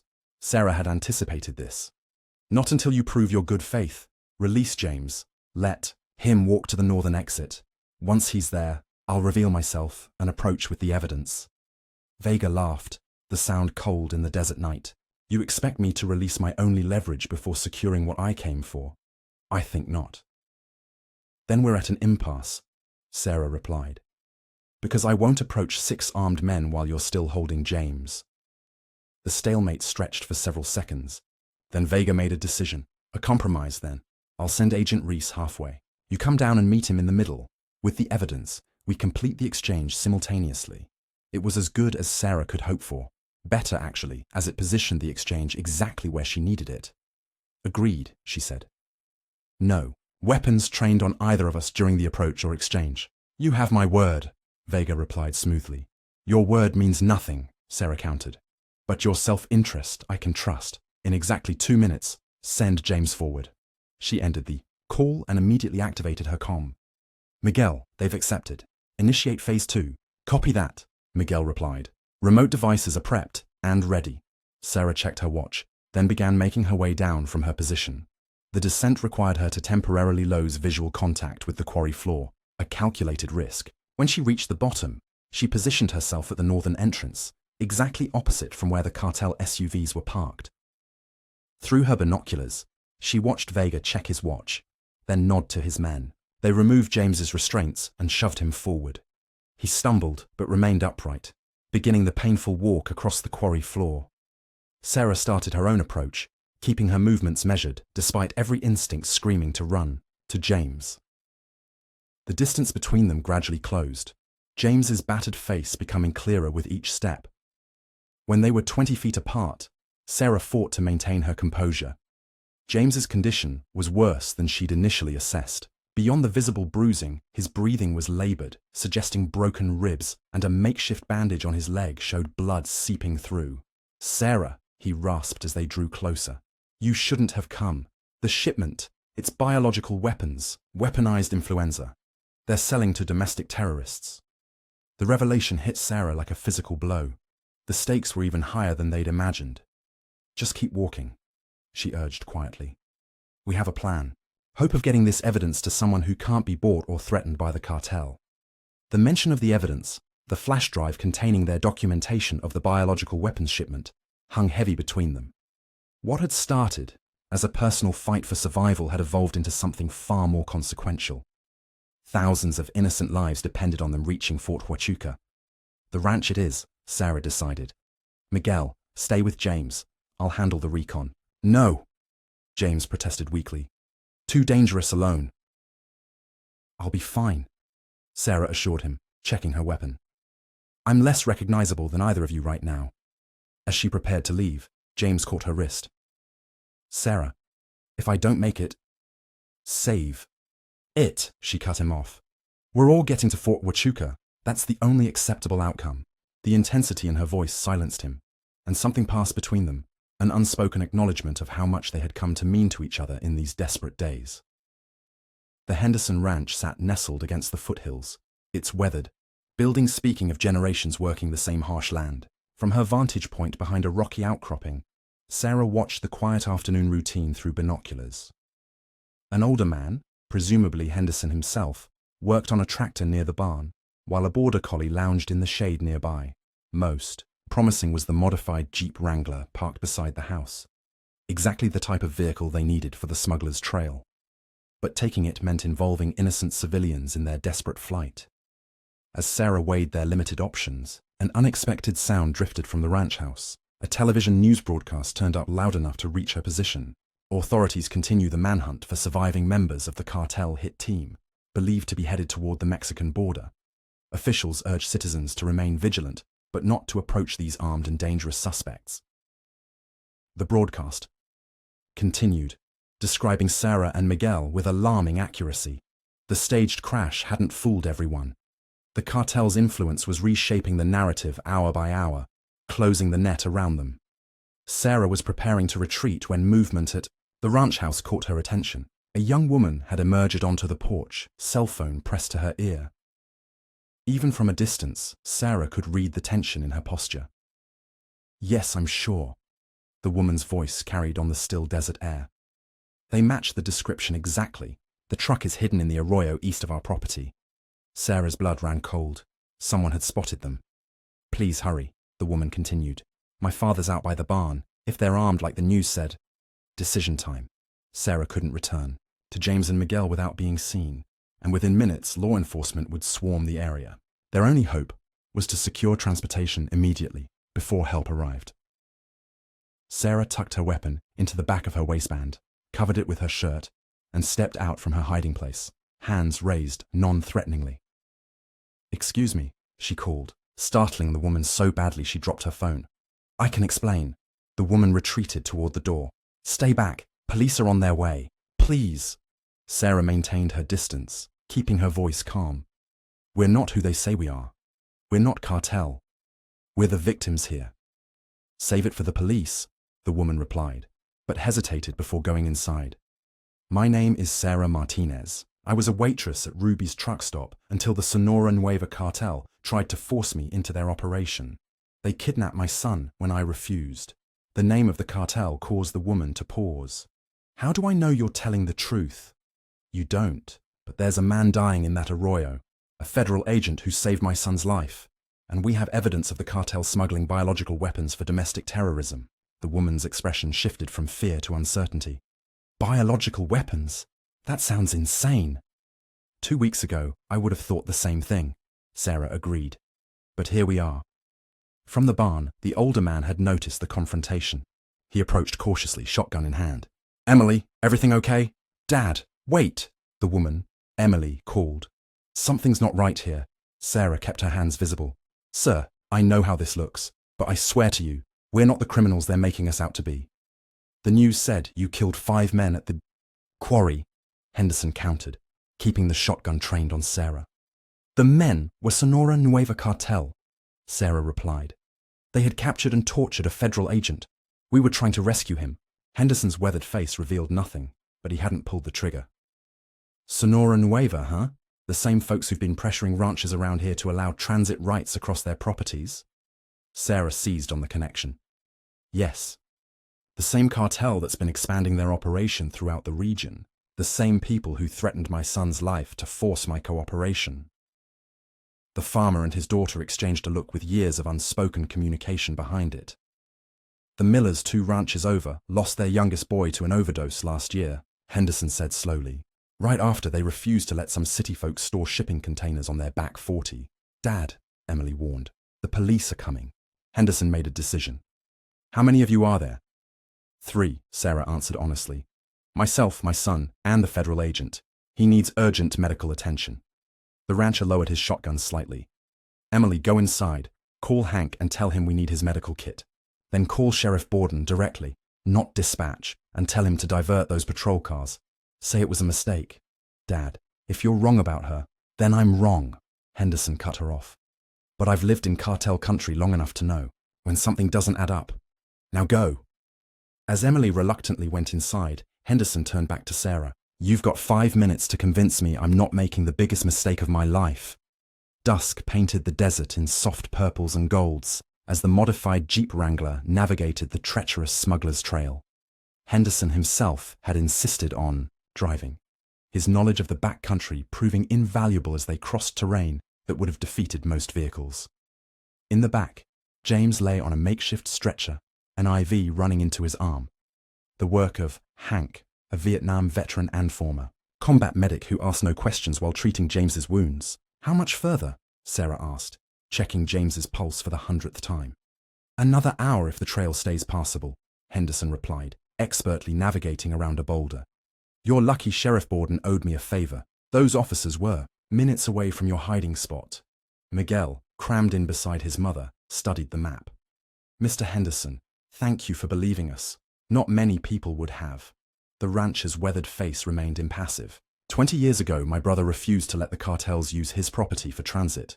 They burned his house down with his family inside. He negotiated a steep decline before continuing. The official report called it an electrical fire. That's when I knew no one was coming to save us. Sometimes you have to trust your gut about who the real enemy is. The Jeep crested a hill, revealing a stunning valley vista with the lights of Sierra Vista twinkling in the distance. The proximity of civilization, of potential safety, sent a surge of hope through Sarah. What's the plan once we reach Sierra? Vista? Henderson asked. James stirred, consciousness returning momentarily. Colonel Garrison, he mumbled. Fort Huachuca, Intelligence Division. And if you can't reach him? The rancher pressed. Military bases aren't exactly walk-in operations, especially with your faces plastered all over the news. It was the question Sarah had been avoiding. What if Colonel Garrison wasn't there? What if he had been compromised too? What if they couldn't? Get onto the base. One problem at a time, she said, more to reassure herself than answer Henderson. First, we need to reach Sierra Vista without being detected. James's breathing suddenly became more labored, his body tensing. Sarah leaned forward in alarm. He's getting worse, Miguel reported, checking the makeshift dressings. The antibiotics aren't working. There's a clinic in Sierra Vista, Henderson offered. Doctor there treats ranchers and migrants without asking too many questions. Too risky, Sarah decided reluctantly. This close to Fort Huachuca, every medical facility will be watched. Then we're out of options, Miguel said, his voice cracking with emotion. He needs real medical attention now. Sarah made a decision. We split up. Henderson drops me at the edge of town. I'll find a way to contact Colonel Garrison. You take James and the evidence to somewhere secure. No, Miguel protested. We stay together. It doubles our chances, Sarah insisted. If I'm caught trying to reach the Colonel, you'll still have the evidence. You can find another way. The logic was sound, but the fear in Miguel's eyes tore at Sarah's heart. After everything they'd been through, separation felt like tempting fate. I don't like it either, she admitted quietly. But we're running out of time. For James. And to stop whatever the cartel is planning with those biological weapons. As if to emphasize her point, James's condition took another downturn, his breathing becoming shallow and rapid. Okay, Miguel finally agreed. But how will you find us? Sarah thought quickly. Henderson, is there somewhere in Sierra Vista they could lay low? Somewhere not obvious? The rancher considered. My sister runs a self-storage facility on the east side, has a small apartment in the back where the manager used to live. It's empty now, but furnished. No one would think to look there. Perfect, Sarah noted the address Henderson provided. I'll try to make contact with Garrison and meet you there by midnight. As the jeep continued its descent towards civilization, Sarah found herself studying her son's face in the fading light. The boy she had raised alone, the studious teenager who'd fretted over college applications just 2 weeks ago, had been replaced by a young man with steel in his eyes and determination in his jaw. Miguel, she said softly, if anything happens to me, don't, he cut her off, exactly as she had done to James earlier. We've come too far to start saying goodbyes. Sarah smiled despite everything. I was going to say, if anything happens, to me, you're more than capable of finishing this. I've never been more proud of anyone in my life. Miguel blinked back sudden tears, nodding once before returning his attention to James. The jeep rounded a bend, bringing Sierra Vista fully into view. The border town sprawled across the desert floor, its lights a constellation against the encroaching night. Somewhere within its limits was Fort Huachuca, and potentially their salvation. But between them and the fort lay a gauntlet of law enforcement, cartel spies, and the ticking clock of James's fading life. And Sarah would have to navigate it alone. The Gate storage facility sat at the edge of town, its long rows of metal units gleaming dully under security lights. Sarah approached cautiously, having spent 3 harrowing hours evading patrols and security cameras to reach the rendezvous point. Her attempt to contact Colonel Garrison had hit a brick wall. Military police at Fort Huachuca's gate had nearly recognized her from news reports, forcing her to retreat before making contact. Subsequent attempts to call the base had been equally futile. Garrison was unavailable, according to the tight-lipped operators. The small apartment behind the storage office was dark except for a single window with the blinds drawn. Sarah used the knock Henderson had taught them. 3 quick taps, pause, 2 more. Miguel opened the door, his expression a mixture of relief and dread. Mum, thank God. Sarah slipped inside, taking in the sparse room where James lay on a fold-out couch, an improvised IV still running into his arm. Henderson sat nearby, his weathered face grave. How is he? Sarah asked, though the answer was written in their expressions.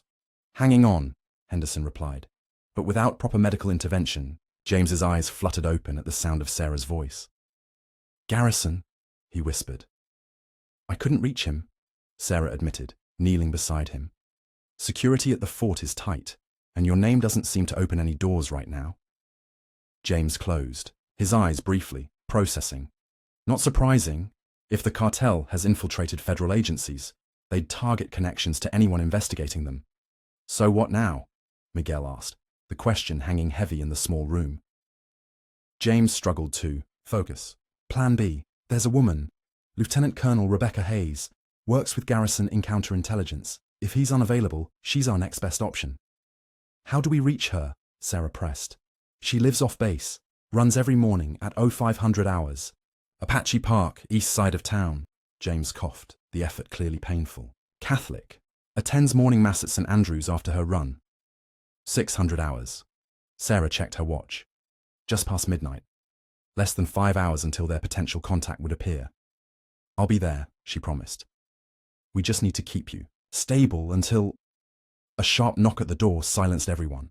Not Henderson's pattern, 3 quick, 2 slow, but an official-sounding rap. Storage management, a male voice called. Need to speak with the occupants.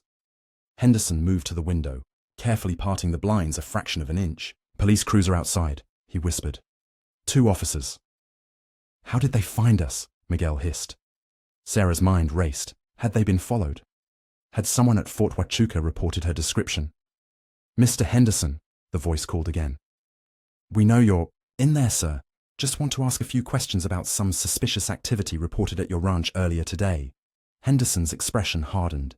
Someone talked. Emily wouldn't, but Hank might have mentioned something to his wife. What do we do? Miguel asked, fear evident in his voice for the first time in days. Sarah made a swift decision.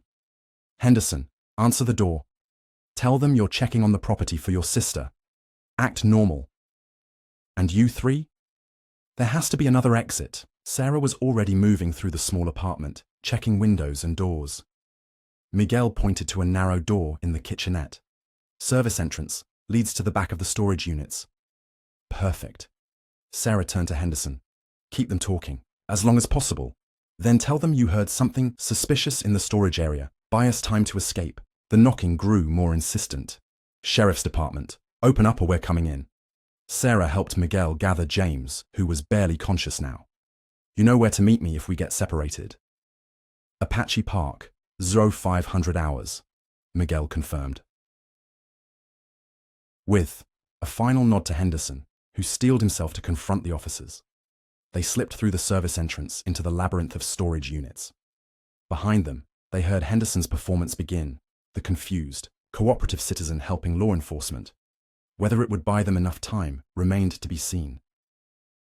Sarah supported James's weight as they navigated the narrow alleys between storage buildings, Miguel leading the way toward the perimeter fence. Each step was an agony for James, whose determination alone kept him upright.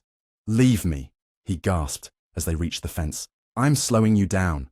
Not happening, Sarah replied firmly, even as she calculated their diminishing options.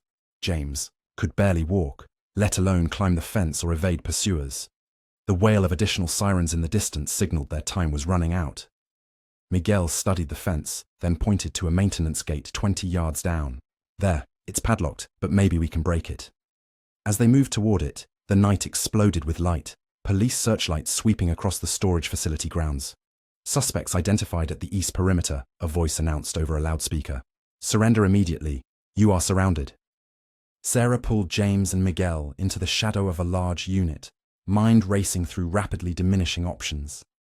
They'd come so far, overcome so much, only to be trapped like animals just hours before potential salvation. The evidence, James whispered urgently. Whatever happens, the flash drive has to reach Lieutenant Colonel Hayes. Sarah nodded, understanding the implications. Even if they were captured, even if they died here, the evidence of the cartel's biological weapons program had to survive. Miguel reached into his pocket, extracting the flash drive that contained everything they had documented. Mum, take it. You're the fastest, the least injured. If anyone has a chance of getting through, it's you. Sarah stared at her son, the weight of what he was suggesting crushing down on her. I'm not leaving you. You have to, Miguel insisted, pressing the drive into her palm. Thousands of lives, Mum. Bigger than us now. James's weak voice joined Miguel's. He's right, Sarah. This was always the mission. The evidence is what matters. Tears burned in Sarah's eyes as she closed her fingers around the flash drive. Not just their lives, but thousands of innocents who would die if the cartel's biological weapons reached their targets. I'll come back for you, she promised, the words catching in her throat. Both of you. Miguel nodded, his expression showing a courage that broke her heart. We'll create a diversion, draw them away from the east side. The sirens grew closer, searchlights systematically sweeping the rows of storage units. Go, James urged, summoning his last reserves of strength. Now, while you still can. Sarah hesitated. One final moment, then pulled Miguel into a fierce embrace. I love you, she whispered. More than anything in this world. I love you too, Mom, he replied, his voice steady despite everything. She turned to James, words failing her. Instead, she leaned forward and kissed him, brief but filled with everything left unsaid between them. He responded with surprising strength, his hand cupping her face for one precious moment. Go save the world, Sarah Martinez, he whispered against her lips. We'll be waiting. With a final look at the two people who had become her whole world, Sarah slipped into the shadows, the flash drive clutched in her hand like the precious, terrible burden it was. Behind her, Miguel and James began making their way toward the western edge of the compound, away from her escape route, directly toward the approaching police, creating a diversion, sacrificing themselves to give her a chance. As Sarah reached the maintenance gate and began working on the padlock with tools from her pocket, the night erupted with shouts and the harsh beam of spotlights focused on the far side of the facility. They had been spotted. The diversion was working. The padlock finally gave way under her desperate efforts. Sarah slipped through the gate into the darkness beyond, the weight of the flash drive, her mission, and her heart almost too heavy to bear. Apache, Park, 0500 hours, Lieutenant Colonel Hayes, their last hope. The pre-dawn air carried a desert chill as Sarah crouched in the shadowed gazebo at Apache Park. 4 hours of evasion had left her exhausted, her clothes dust-covered and torn from scaling fences and cutting through yards to avoid the police patrols that seemed to blanket Sierra Vista.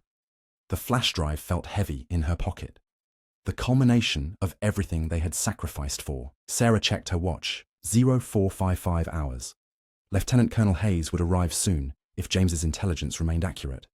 Sarah's mind kept returning to the storage facility, to Miguel and James creating a diversion to secure her escape. Local news radio, which she monitored through a borrowed earpiece from an unlocked car, reported 2 suspects in custody following a standoff. The descriptions matched Miguel and James. Both were alive, at least for now. But for how long? The cartel's reach extended deep into law enforcement. If they gained access to either prisoner, focus, she told herself. Complete the mission. It's what Miguel and James sacrificed themselves for. The park remained eerily empty, the approaching dawn painting the landscape in watercolor grays. Sarah studied every entrance, exit, and potential vantage point. James's tactical training now second nature to her. A jogger entered from the east gate, but it was a middle-aged man, not Hayes. At precisely 0458, a slender woman in Air Force running gear appeared, her stride purposeful as she followed the park's main path. Sarah compared her to the mental image James had provided. Mid-40s, close-cropped black hair with silver at the temples, athletic build. Lieutenant Colonel Rebecca Hayes. Sarah waited until Hayes approached the gazebo before making her move. Stepping from the shadows, she kept her hands visible and her movements slow. Lieutenant Colonel Hayes? The officer stopped abruptly, her body instantly alert. Who's asking? My name is Sarah Martinez. James Reese sent me. Hayes's expression revealed nothing, but her stance shifted subtly. I don't know any James Reese. Former Captain James Reese, Black Hawk pilot, Afghanistan, DEA agent for the past 3 years, currently operating undercover investigating the Sonora Nueva cartel. The mention of the cartel narrowed Hayes's eyes. Ma'am, you've been misinformed. I suggest you move along before... Kandahar province, Sarah interrupted desperately. He pulled 4 Rangers from a downed helicopter, despite a broken back and third-degree burns. You can verify his service record. Hayes studied Sarah more carefully. Now. You're the waitress, the one they're calling a cartel assassin on the news. Yes. Give me one reason why I shouldn't call the MPs right now. Sarah reached slowly into her pocket, extracting the flash drive.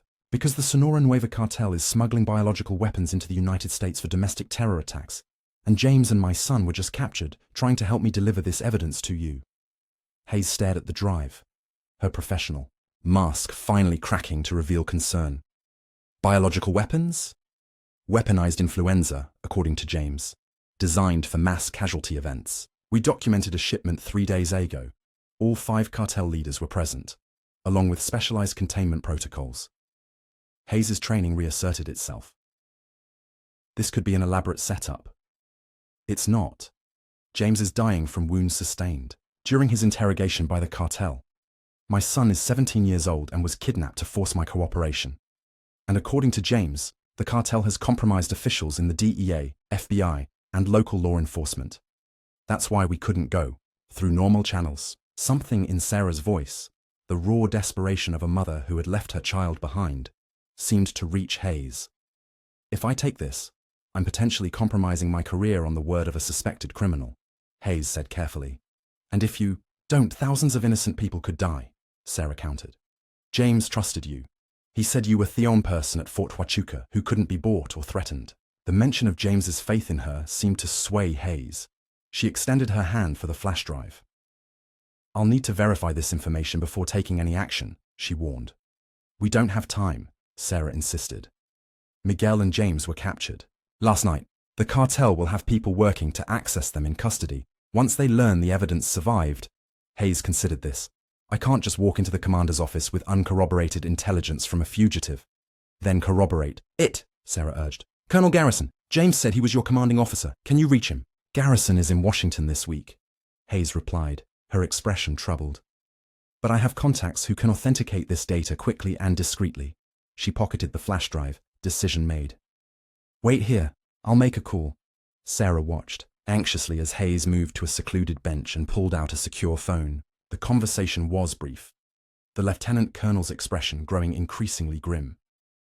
When she returned, her demeanor had shifted from skeptical to urgently professional.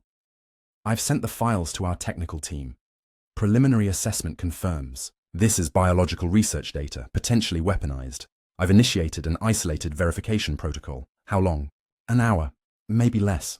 If confirmed, this goes straight to Homeland Security and CDC. And James and Miguel? Sarah pressed. Hayes hesitated. That's more complicated. They're being held at the Sierra Vista Sheriff's Station pending federal transfer. If the cartel has the influence you claim, then they're already in danger, Sarah finished. We need to get them out. I can't just storm a sheriff's station based on unverified claims, Hayes reasoned. Not without going through channels that might be compromised. Sarah felt desperation claw at her throat. Then what? Hayes checked her watch. I need to get to the base and process this evidence through secure channels. If it checks out, I can request an official custody transfer as a matter of national security. That could take hours, Sarah protested. Hours they don't have. It's the legal way, Hayes insisted. The legal way gets them killed, Sarah countered. You military types always have contingency plans. What's your run official option? Hayes studied Sarah with new appreciation. You don't give up, do you? Not when it's my son's life on the line. Not when James sacrificed everything to get this information to you. After a long moment, Hayes seemed to come to a decision. I have a contact at the sheriff's department, former military, served with me in Iraq. If anyone there can be trusted, it's him, Deputy Marshal Ellis. Can he get access to them? Possibly. But even if he could, where would they go? The entire Southwest is looking for you, Sarah thought quickly. Back to Fort Huachuca with you. Once the evidence is verified, you'll have grounds to shelter them as key witnesses in a national security case. Hayes nodded slowly. It could work, but getting them from the station to the base without being intercepted. I'll handle that part, Sarah said with more confidence than she felt. Just have your contact get them out of the building. You're talking about interfering with law enforcement custody, Hayes warned. That's a serious offense, even under these circumstances. I'm already wanted for multiple murders I didn't commit, Sarah replied grimly. What's one more charge if it saves their lives? Hayes seemed to calculate risks and regulations before answering. I'll contact Ellis, but I make no promises, and my first priority has to be securing this evidence. Understood. The sheriff's station has a rear exit that leads to a staff parking lot, Hayes explained. If, and that's a big if, Ellis can create an opportunity, it would happen there. But you'd need to be ready to move instantly. I will be. Hayes stood, her decision made. I'll head to the base now to begin verification. I'll contact Ellis. On the way. She hesitated. If this intelligence proves accurate, you've done your country a tremendous service, Ms. Martinez. I don't care about service, Sarah replied honestly. I just want my son back. And James. Something like understanding passed across Hayes's face. I'll do what I can, but be prepared for the possibility that I won't be able to help. As Hayes jogged away toward her car, Sarah felt the crushing weight of what lay ahead. The evidence was delivered, their primary mission accomplished, but the most precious parts of her world remained in deadly danger. She would not leave them behind. Not again. The Sierra Vista Sheriff's Station squatted like a concrete fortress at the edge of town, its tan exterior blending with the desert beyond. From her vantage point in an abandoned construction site across the street, Sarah studied the building's layout, entries, and security patterns. The staff parking lot Hayes had mentioned was enclosed by a chain-link fence with a single gate, manned by a deputy checking IDs. 2 patrol cars sat idling near the rear exit, standard procedure for prisoner transfers. Sarah checked her watch. 07:45 hours. Almost 3 hours since Miguel and James had been captured. The local news had upgraded their status from suspects in custody to dangerous cartel operatives awaiting federal transport. Time was running out. Her stolen cell phone, taken from an unlocked car during her night of evasion, vibrated with an incoming text from an unknown number. Ellis on shift. Evidence confirmed. Homeland Security mobilizing. Extraction window 0800 0815 South. Exit to parking lot. Be ready. RH Lieutenant Colonel Hayes had come through. The evidence was verified, which meant Homeland Security would be taking over the case, but the cartel would be scrambling to eliminate witnesses before that happened. Sarah had 15 minutes to prepare for a near-impossible extraction with no weapons, no vehicle, and no backup.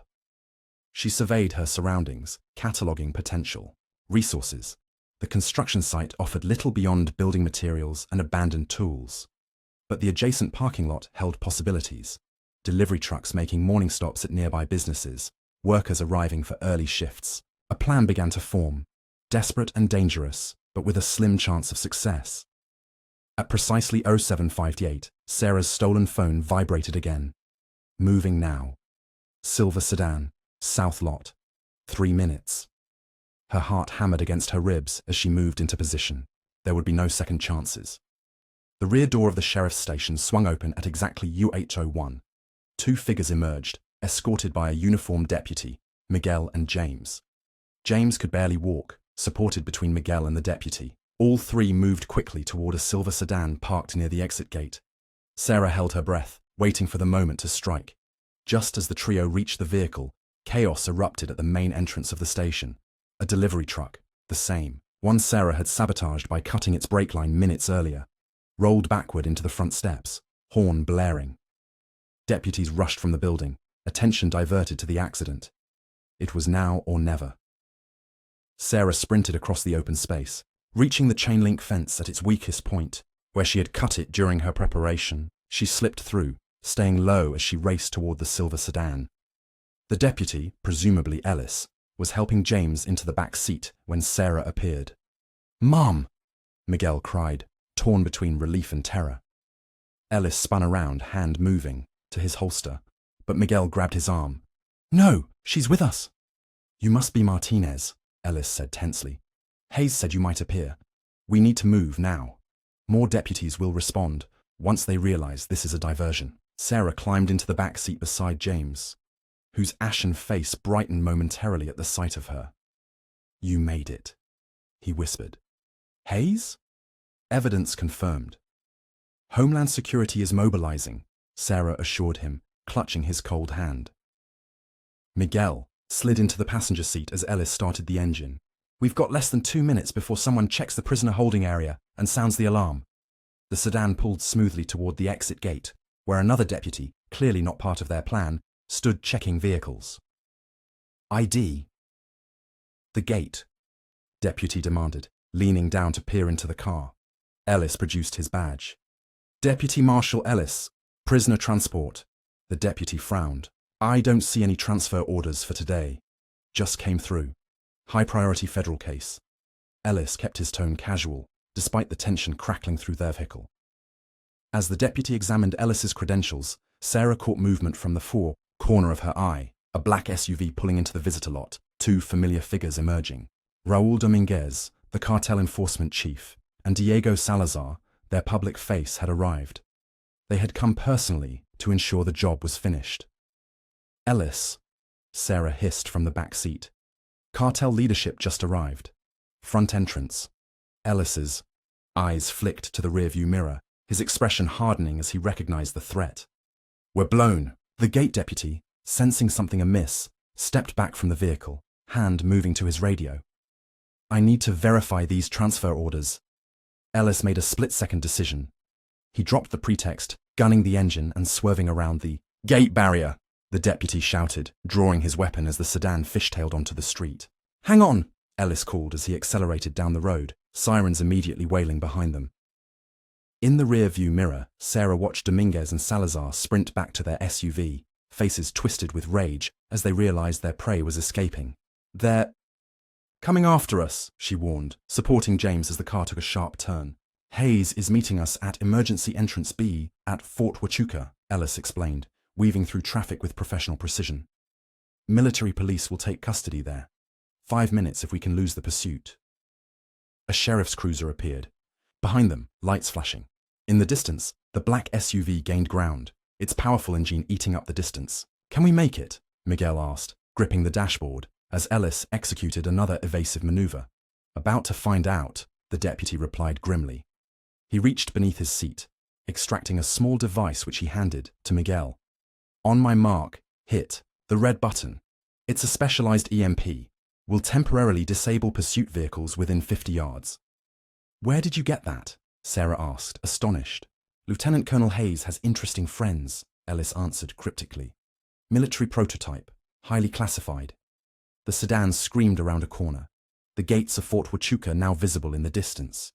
Behind them, the sheriff's cruiser was joined by 2 more, and the black SUV had nearly caught up. "Now!" Ellis commanded. Miguel pressed the button. A high-pitched whine filled the car, and in the mirror, Sarah watched as the pursuing vehicles suddenly lost power, engines dying. Simultaneously, the black SUV swerved violently, crashing into a roadside ditch. "It worked!" Miguel exclaimed. "For about 30 seconds, Ellis cautioned, "and it won't affect any vehicles ahead of us." As if on cue, a police roadblock appeared, blocking the approach to the fort's entrance. 3 cruisers arranged in orge formation, deputies crouched, behind open doors with weapons drawn. "We're trapped," Sarah realized. Ellis shook his head, refusing to surrender. "Side access. Hold on." He yanked the wheel hard, taking the sedan off-road onto a maintenance track that ran parallel to the fort's perimeter fence. The car bounced violently over the rough terrain, James groaning in pain with each impact. "Just hold on," Sarah urged him, cradling his head against the jolts. "We're almost there." The sedan fishtailed around a curve, revealing a small access gate manned by 2 military police officers. Hayes stood beside them, radio in hand. "That's it," Ellis called, aiming for the opening. "We made it." From nowhere, the black SUV reappeared, having cut across open terrain to intercept them. It rammed the sedan's rear quarter panel with terrifying force, sending their vehicle into a spin. The world became a blur of motion and sound, metal grinding against metal, glass shattering. Miguel's shout of alarm, James's body thrown against hers. The sedan rolled once, twice, before coming to rest on its side just yards from the fort entrance. Silence fell, broken only by the ticking of the overheated engine and distant shouts. Sarah assessed herself quickly, bruised, bleeding from a cut, on her forehead, but functional. Beside her, James lay unnaturally still. "Miguel?" she called desperately. "I'm okay." His voice came from the front, where he hung suspended by his seatbelt. "But Ellis is hurt bad." Before Sarah could respond, the sound of footsteps crunching on broken glass approached. Through the spider-webbed window, she saw polished shoes and suit pants. "Such determination." Vega's voice came clearly as he peered into the wreckage. "I would admire it under different circumstances." Sarah reached desperately for Ellis's fallen sidearm, but it lay just beyond her fingertips. "Don't bother," Vega advised, a pistol appearing in his hand. "It ends here, Ms. Martinez. You've caused enough trouble." "The evidence is already with Homeland Security," Sarah told him defiantly. "Killing us changes nothing, perhaps. But loose ends must be tied." Vega aimed his weapon deliberately at her head. "Business is business." The crack of a gunshot echoed across the desert, but it was Vega who staggered backward, a bloom of red appearing on his immaculate shirt. He looked down in confusion before collapsing to his knees. Lieutenant Colonel Hayes stood 20 yards away, her service weapon trained steadily on the cartel leader. Behind her, a squad of military police advanced, weapons ready. Federal agents. "Drop your weapons!" Hayes commanded, as Dominguez and Salazar emerged from their damaged SUV, guns drawn. For a suspended moment, it seemed the cartel men would fight. Then, assessing the overwhelming force arrayed against them, they slowly placed their weapons on the ground. "Sarah," James's voice came weakly from beside her. "Are we there?" "Yes," she told him, tears of relief streaming down her face. "We made it. All of us." As military personnel swarmed the area, securing the cartel leaders and extracting them from the wrecked sedan, Sarah held tightly to James with one hand and reached for Miguel with the other. They had delivered the evidence. They had exposed the cartel's biological weapons program, and somehow, against all odds, they had survived to see it through. The mission was complete. The military hospital room was quiet, except for the steady beeping of monitors. Sunlight streamed through half-drawn blinds, casting warm patterns across the foot of James's bed. 3 days after their dramatic arrival at Fort Huachuca, his condition had finally stabilized, though the road to full recovery stretched long before him. Sarah sat in the visitor's chair, reading briefing documents Lieutenant Colonel Hayes had provided. The scope of what they had uncovered was staggering. The Sonora Nueva cartel had been developing a distribution network for weaponized influenza strains, targeting major population centers across the United States. The potential death toll, had they succeeded, would have numbered in the thousands. "Anything interesting?" James asked, his voice stronger than it had been yesterday. Sarah looked up with a smile. "Just reading about how we saved the country." "You saved the country," James corrected. "You and Miguel." "Team effort," Sarah insisted, setting aside the documents. "How's the pain today?" "Manageable." James adjusted his position slightly, wincing, despite the medication. "Where's Miguel?" with the tutor Hayes arranged. "He missed 2 weeks of school during our adventure, and his college application deadlines haven't changed." James smiled at this return to ordinary concerns. "Arizona State. Engineering program, he'll get in. With a recommendation letter from the Deputy Director of Homeland Security, I think his chances are good," Sarah agreed, though his personal essay about being kidnapped by a drug cartel might raise some eyebrows in the admissions office. Their shared laughter was interrupted by a gentle knock. Lieutenant Colonel Hayes entered, her uniform impeccable as always, though the dark circles under her eyes spoke of sleepless nights managing the aftermath of their case. "Good to see you awake, Reese," she greeted James. "Doctors say you're exceeding recovery expectations." "I had motivation," James replied, his eyes briefly meeting Sarah's. Hayes nodded, understanding the unspoken. "I have updates, if you're feeling up to it." "Please," James indicated the chair on the opposite side of his bed. Hayes sat, opening a thin folder. "The operation to dismantle the Sonora Nueva's biological weapons program is complete. CDC secured all samples and is working with Mexican authorities to locate the production facility. Homeland Security has taken 17 cartel members into custody, including all 5 leadership figures." "And the corrupted officials?" Sarah asked. "Still being identified and removed. The investigation has expanded to include 3 FBI agents, 7 DEA officers, and numerous local law enforcement personnel across 4 states. Hayes's expression hardened. The rot ran deep. "What about us?" James asked the question that had hung unspoken between him and Sarah for days. Hayes closed her folder. "Officially, all charges against you have been dropped. Your actions have been reclassified as part of a sanctioned undercover operation. Your DEA credentials have been reinstated, with commendations pending." James nodded, unsurprised. Federal agencies excelled at rewriting narratives to protect their interests. "And Sarah and Miguel," he pressed. "Here," Hayes hesitated. "More complicated. There's no badge to reinstate, no official position to return to." Sarah felt her heart sink. After everything they had endured, everything they had sacrificed, bureaucracy would still have the final say. "However," Hayes continued, "the Deputy Director has authorized a special civilian consultant designation for Mrs. Martinez in recognition of her extraordinary service. It comes with a substantial stipend and relocation package." "Relocation?" Sarah questioned. Ruby's truck stop isn't safe for you anymore, Hayes said gently. The cartel's reach is diminished, but not eliminated. Their memory is long, and their vengeance methodical. The reality they had all been avoiding settled over the room. There was no going back to their old lives. The Witness Security Program has prepared new identities for both you and Miguel, Hayes explained. Full relocation, new backgrounds, everything you need to start fresh. Miguel's academic records have been transferred under secure protocols to ensure his college prospects remain intact. And James? Sarah asked, the question carrying more weight than its simple wording suggested. Hayes glanced between them, reading the situation with military precision. Agent Reese's status is flexible. Once medical clearance is granted, he has options. Return to the DEA, transfer to another agency, or... She left the alternative unspoken. Or join us in witness protection, Sarah finished quietly. Hayes nodded once. That decision is above my pay grade, but I've been authorized to inform you it's available. Given your involvement and the unique circumstances, exceptions can be made. The possibility hung in the air between them.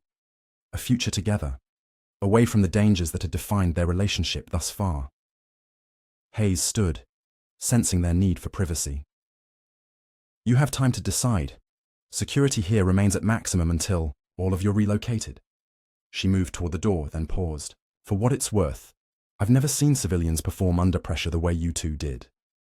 Whatever path you choose, I suspect you'll excel. When the door closed behind her, silence filled the room.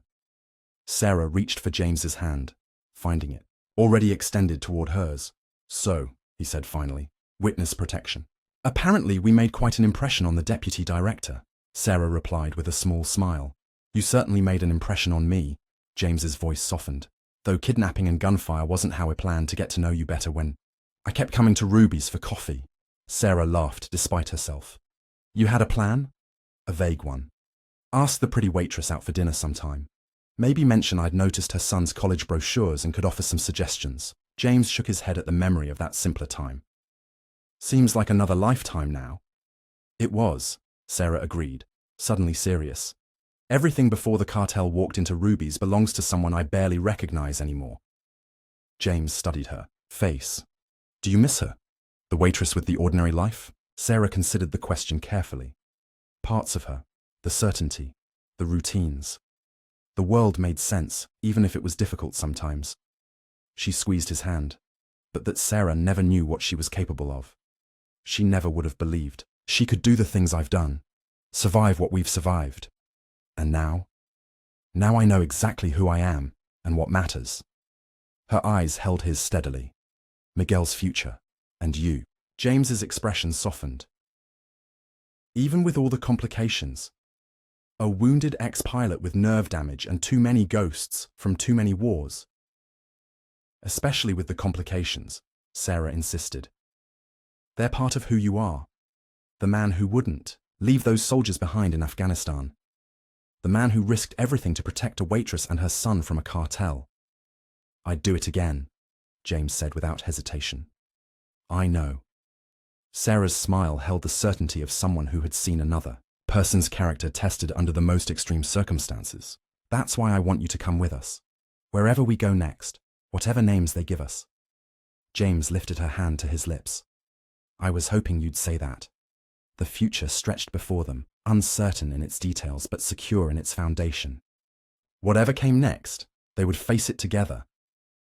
The small house on the outskirts of Portland glowed with warmth against the Pacific Northwest rain. Inside, Sarah, now known as Lisa Taylor, put the finishing touches on dinner, while James, now David Taylor, set the table.